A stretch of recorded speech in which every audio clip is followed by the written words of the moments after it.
Hey, what is going on, guys? This is Mike from Mike's Custom Airbrush, Iacona Studios, and today we're going to take you through a quick video on all the materials that I use, brand names that I use. I get a lot of questions here in the retail store and through social media asking me, hey Mike, what is the best airbrush? What are the best paints? What are you using to create your artwork? So I thought it'd be great to do a quick video and show you guys all the things that I use. There's no secrets here, and these are all things that you guys can get. I'll give you a link down below at the end of the video for the website where I buy all my stuff, and possibly maybe you have a local art store by you. So yeah, we're gonna jump right into it. So basically, I'm not only gonna just show you my airbrush work, but I'm gonna show you a lot of the materials that I also use for a lot of my mixed media. You see some pieces up here where I definitely had an airbrush involved, but I want to bring in some brushes, some color pencils, things like that, so I'll take you through those products. But yeah, we're going to jump right in. So the first video that you're going to see, which we recorded, which we'll probably release before this one we're shooting, is all talking about the airbrush. This is the main tool of trade. So our last video, you can check this out. This was the Iwata Eclipse HP BCS. I did a pretty detailed video on this.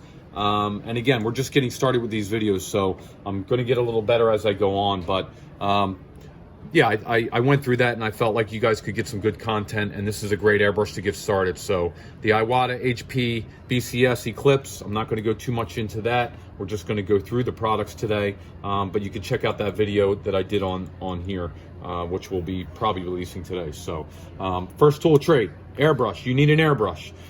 Standard hose, and that you see my box here has all my airbrushes. I basically have all this where I have a manifold underneath, which I'm not going to show you, but basically all these airbrushes go into one manifold, and then that manifold hose goes all the way to my compressor. So we're going to jump out of this camera view real quick, and we're going to come over here and we'll just go right to that. So here's my compressor. So basically what you have here is a silent air compressor. You don't have to buy one of these to get started, but I do suggest you buy an airbrush, a compressor that has a tank on it. This is quite expensive. This is made for a retail environment. It's a still air. You don't hear it when you kick on, kind of like those traditional compressors that kick on. It's a bit pricey. It goes for about $1,300, but again, for somebody who's painting every day business-wise, it's probably one of the best investments I ever made years ago. But again, as long as you have a compressor with a holding tank, you're good to go. And I'll touch more about maybe in detail about compressors in another video. But one thing I will touch on when you're getting started, I wouldn't suggest buying just a small compressor. Those things, they heat up after 5 minutes and they don't put enough air out. So whether you're a beginner or a professional, I would definitely suggest buying a compressor with a holding tank. Your local Lowe's, Home Depot, you can probably spend 150, 200 bucks, run the hose to another room so when it kicks on, you don't hear anything. And the reason I suggest buying this is because when you're learning, you have enough things to learn and you don't want any problems with your compressor. But after about 10 minutes of those little tiny compressors you buy at the art store, they heat up, they can't kick out the air, therefore it's not moving paint out and you'll have problems. The good thing about this main compressor is, or anything with a holding tank, is that compressor can fill up the tank, shut off, give the compressor a break. You can set your air pressure to whatever your desired pressure is. When your tank gets low air, it kicks back on again. You can paint all day, all night with this, so that's why I suggest that. So first one of my main tools, aside from the airbrush, is my air source, and it's a still air compressor. But again, guys, any compressor with a holding tank will get you started. So wanted to give you a quick shot of that. Again, that's my second main tool of trade, and then we'll come back to all this stuff I have set up here. So yeah, so we talked about the airbrush a little bit. Iwata's a great brand.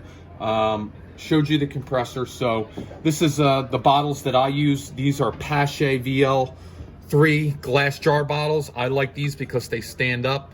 I don't think anybody really uses these anymore. I do because I have big hands and I like having a lot of that in my hand when it helps me stay steady. Again, you'll see airbrushes with different caps on them, things like that. I like these work for me. So you can buy these bottles.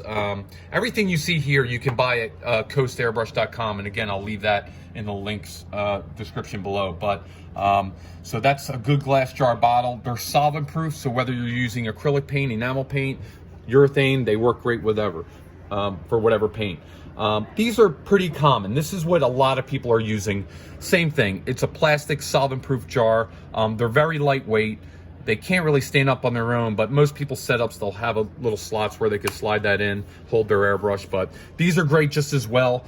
And I'll use this to put water in to help clean out some airbrushes, but I really don't use these because, again, for years of painting, this is what I use. If it ain't broke, don't fix it. And again, even when I have one of these in my hand, it feels a little different because it's just lightweight. But again, this is a great bottle. So when you're looking to find different things, when you have a bottom feed airbrush to put your paints in, this is another good bottle to use. So the Pache glass jars, VL3, and these big mouth bottles are great. These are 2-ounce jars, and again, they're both solvent proof. So you're definitely going to need some bottles when you're getting started. I guess we'll jump over to paint. Again, that's a big factor. Okay, so half the projects that I'm using acrylic paint. Createx is an amazing brand. They've been around for whatever, for years, ever since I've been painting. They're going to have a series of fluorescent paints. They're going to have a series of base coat colors, opaque colors, transparent colors. But this is the brand, guys. Everybody's asking me, what do I use? What's the best paint? This is it. So Createx Wicked.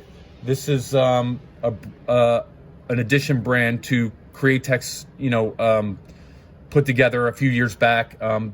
They do require a little bit of reducer for these because they're a little bit opaque, but people use these for everything. They use these for, painting t-shirts. They use it for painting wood, plastics, automotive people use this for. But strictly, I use Createx paints for all my garment painting, as far as t-shirts, sweatshirts, leather, denim, any kind of cotton, Carhartt. I'll even use this like if I'm doing some signs once in a while on wood, quick signs people need, poster board, anything like that. This paint pretty much will stick to anything. I want to tell you that. I do not use this paint for my automotive work. If you see this helmet I left here, I just got done for a customer, which is pretty sweet. You can achieve anything with these paints, don't get me wrong. But I'm a little bit of an old school guy, so when it comes to automotive work, helmets, motorcycle art, car art, all that stuff, I'm pretty much shooting House of Color paints. House of Color is a base coat, clear coat. It's a urethane. Again, you can find, I'll leave a link below. Coast Airbrush carries all this, but this is definitely something where you want to be in a ventilated area. You want to be wearing a mask, because, kind of like if anybody ever walked into a nail salon, you smell that heavy urethane. This is the products that I use on all my automotive work, and I'll tell you why. They're more user-friendly. And what I mean by that is, if I use acrylic paints, which I can on here, I can't really handle this when I'm done. I mean, don't get me wrong. When I'm saying all this stuff, it's true to 80-90% of what I'm saying. I'm just telling you what works for me. But what I don't like about using acrylic paint is it's very chunky, and you can't handle it as much. And what I mean by that is, if I'm spraying some color and then I want to tape over top, you can't just tape over top. You'll mess it up a little bit. It takes extra steps to do that. You might have to clear it first, then let it dry, then be able to tape over it, blah, blah, blah. There are some steps to use acrylic paint on automotive. It's just not my cup of tea, and it's not what guys used all those years before now. So did I, update myself on acrylic paints and what, the water-based acrylic paints and what they're capable of doing? I got to be honest, no, not really, because again, I'm just set in my ways, and I know what works great for me. So what I like about House of Color paints and base coat, clear coat urethanes are, I can spray this with whatever color, and then 2, 3, 4, 5 minutes later, I can come back, start taping over. I can handle it with my hands, wipe it down with degreasers, not worry about fingerprints. There's just a lot more I can do working quickly to excel my project, and I like the array of colors they have. It's just like, you know, unbelievable. And again, I'm just used to working with them. They have candy paints, which are like transparent paints, so I can constantly overlay my stuff and really get amazing colors with that. So a few things. I feel like it's easier to work with when it comes to automotive. And also I have way more of an array of a color palette to work with House of Color paints. So yeah, I don't want to go too far into the different paints, but I do want to say I use Createx for pretty much a lot of my work when it comes to t-shirts and garments and different surfaces. But when it comes to automotive, I will tell you, if I'm painting on your bike or your car or your helmet, I'm going to be shooting House of Color. And maybe we'll go into some videos in the future where I'm doing some projects, and we'll talk about those paints in each category further along in some other videos. So yeah, so we covered the airbrush, we covered the compressor, we covered the main paints that I use, covered the bottles. They're both solvent proof, so again, you can load it with the House of Color urethanes or enamels, whatever it is you're using. Createx acrylics. We'll jump back to the airbrush real quick. I talked about this in the last video. The two parts you're probably going to be replacing most with your airbrush is your needle and your cone. So here they are in the packages, again made by Iwata. Again, you can get these through Coast Airbrush. As far as the needle sizes and cones, because they do have different ones, I use the middle one. I use the ones that the airbrush came with. Yes, they make a smaller needle or a finer needle and a finer cone, or a broader one, whether you want to get more detail or not. But again, there's no need for that for me. I can get the thinnest line along with the thickest line I want. Universal, that's me. I'm easygoing, you know what I mean? So these are the two needle and cone that you'll want to use with that goes with the Iwata Eclipse HPBCS. So I wanted to break those two out so you could see what they look like in the packages. And again, this mini brush set that helps, made by Grex. This is great to clean out your airbrushes when you're disassembling. You have some paint chunks in there and you need to clean that out. This is a great little kit, very inexpensive. Again, through Coast Airbrush you can use. So that's great for your airbrush. Pretty much that's everything for the airbrush. I mean, your airbrush, your compressor, your paints, your bottles. That's everything to get started, guys. I mean, if you have one airbrush and one color, you're able to get started with that stuff and start practicing. Aside from that, I would say airbrush wise, you know, it's some little bit of trial and error, and I'm going to put together some videos to show you how to get started with airbrush and practicing that. So I'll pull that up in another video, but for sake of argument, this is just about materials that I use. So that pretty much covers the main stuff for airbrush. Now listen, there's products that I'm not showing you on here that you can use. Obviously, there's a lot more content out there that you can grab for free. Other airbrush guys like me, they'll show you what they use for. There's illustration paints, there's different things like that, depending on the surfaces you're looking at. But I will tell you, you can use these paints and paint absolutely anything you want. Yes, you might want to thin some stuff out, you might not want to, whatever it may be, but this is your main product. So extending a little bit further than that, basic stuff you're going to want to have around, you know what I mean? I always have basic tape, masking tape. You're going to want some paper towels for cleanup, clothespins. For some reason, you always need clothespins to pin some stuff, whether you're clipping a shirt or just holding, you know, your paper to a board. So clothespins are great. Lead pencils. I might have showed you before. Forgive me, this is a very small one, but I like using my stuff small. There's no wood around this, it's all lead. You'll see a smooth surface because I like to glide over my t-shirts versus a pointy pencil will not glide over your material. So I like to use stuff for that, for my t-shirt stuff. Some extra needles just to clean some stuff out. So pretty much some extended basics. I do want to show you, this is basically a wood burner. You can buy these pretty much anywhere, your local Hobby Lobby, craft store. And basically what I use this for, and I grabbed a little stencil over here. So if I'm gonna, and I talked about this in a previous video, if I'm gonna do multiple of the same design on shirts, let's say, or whatever, I'm gonna make a pattern for it. This way, if I have 24 shirts to do, I don't have to draw, for instance, we're looking at this helmet, I don't have to draw this helmet over and over and over again when I know I'm doing 24 of them. I'll draw it once, you know, cut it my stencil out. This way I have a mock-up to go by, and these shirts can be consistent. So basically what I do is I use what they call a Pellon.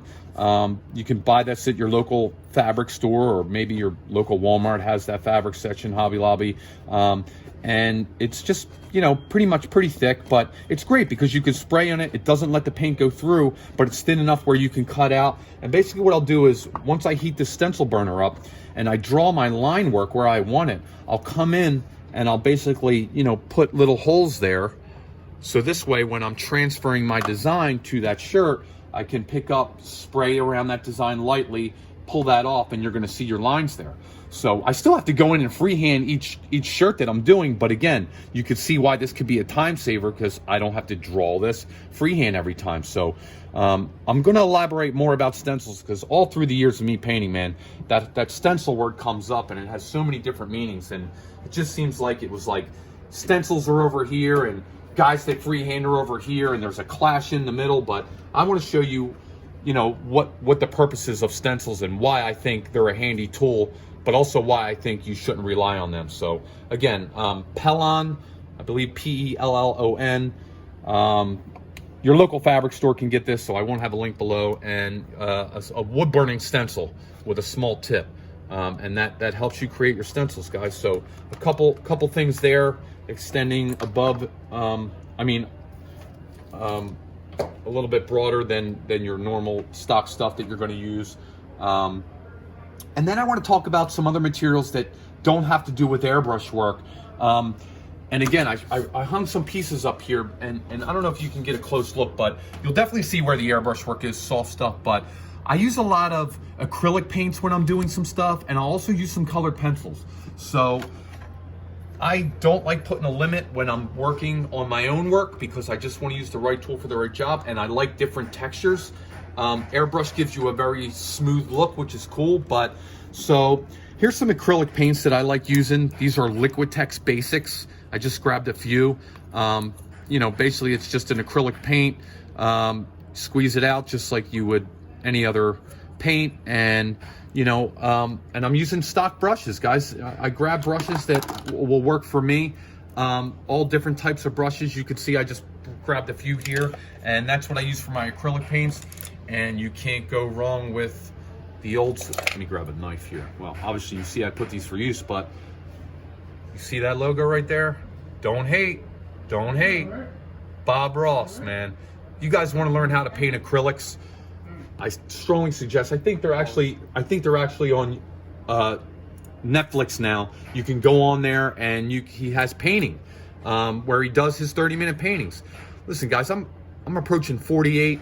When I was a kid, everybody asked me how I learned to paint acrylics, and I am not shy to say I watched Bob Ross paint acrylics, and I applied his methods, and obviously I, you know, worked them into my own art the way, my own way I did. But I'm not gonna lie, these are expensive.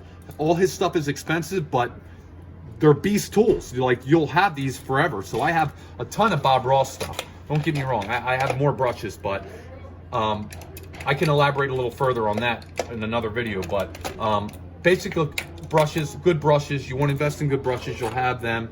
You'll see back here, I even have, you know, some Sharpie markers, all different stuff. I'll use that. And I'm not gonna lie, old school $2 water. These looking a little dirty because I just haven't used these in about a month or two. But watercolors, man, these are great. I love these because you can go on, put some color on, kind of transparent. You can build that up. I'm always using watercolors, and then the colored pencils.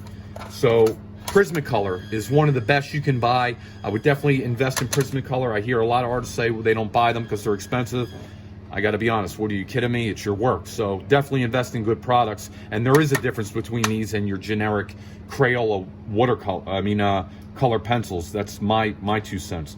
So definitely pick up a couple packs of these. Even when you go into this piece, you'll see I'll come in with some colored pencil, and I'll get some strong highlights in there because, again, they're kind of opaque. They go over anything. Even in this bride right here, if you get up close and some of the hair, I use colored pencils in there, and you'll see how it gives you that texture. So again, I just wanted to show a couple pieces in here.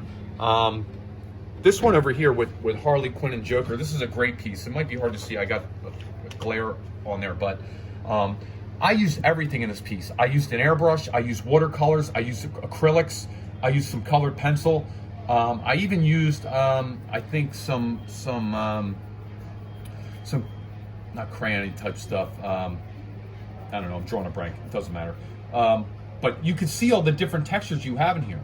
I don't know. Listen, my capabilities are anything. When you grab an airbrush and learn how to use it, and also all these tools, I can make everything look photorealistic, kind of like you were looking at this bride over here. But that's not the look I want for everything. Sometimes I want things to look cartoony. Sometimes I want things to not look realistic. Sometimes I want things to look a little choppy. Listen, I really love all different styles, and I think that's why, for me as an artist, and primarily as an airbrush artist for all those years, most people know me as an airbrush artist, but I really started experimenting with different stuff, you know, probably about 10 years ago when I started getting back into drawing my own work and not booking myself with commissions year round. That was great. You're successful, but you know, there was no time for me to draw what I wanted to draw. So a lot of the pop cultural art we've done in the last 7-8 years is all mixed media. And again, one thing I'm not showing you here is my digital equipment, you know, so we'll save that for another video, because I think that's definitely worth doing. You know, I'll show you what we do on the iPad with Procreate. I'll show you what we did on our Cintiq with some Corel and Photoshop, but this is all traditional art today, guys, so I wanted to just bring you through those main materials. But yeah, so aside from that, I think the only other thing I can kind of show you guys is like the t-shirt boards that I'm using. These are all masonite. I hand cut these by myself, so these are pretty good. Pretty much other than that, I think that covers everything. So yeah, so everybody who's been asking me through social media, the materials, products I use, that pretty much covered it. I don't want to blab too much on extending in each one of them, but yeah, so I took you through the airbrush, I took you through the compressor. Airbrushing compressor's a really big deal. Don't skip on the compressor. Don't buy one of those cheap ones, man. Well, I say cheap because they're cheap, but they're not cheap for price-wise. And you'll spend anywhere from $75 to $150 for one of those little tiny compressors. But again, if it doesn't have a holding tank, I don't suggest it. You know, when those little ones are good, I think they're probably good for maybe nail artists or somebody who's spraying for 3-4 minutes, and then you're turning it off. But how often is that? So I would definitely suggest buy a beast compressor, because you can use it for other stuff anyway. But your airbrush and compressor are the main things. Took you through the different paints, some brushes, things that I like to use. I'll leave this stuff in the description down below, and definitely feel free to leave your comments. Let us know what you want to see in videos upcoming, and definitely subscribe to us. You know, we're just getting started on here, so I'm constantly going to be putting out new content each week and getting a little better with trying to get to the point with things. I tend to like to blab a little bit, but it's only because I want to give you guys all that information that's in my head. So so yeah, definitely leave a comment below. Let us know what you want to see. Let us know if these videos are being helpful to you guys.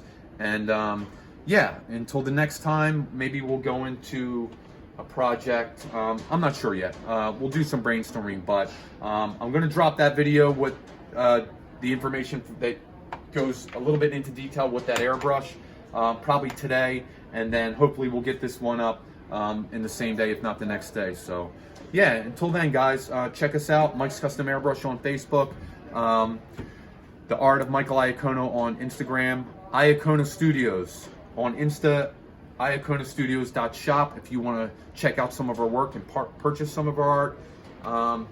Yeah, so I appreciate your time, guys, and until next time, I'll see you then.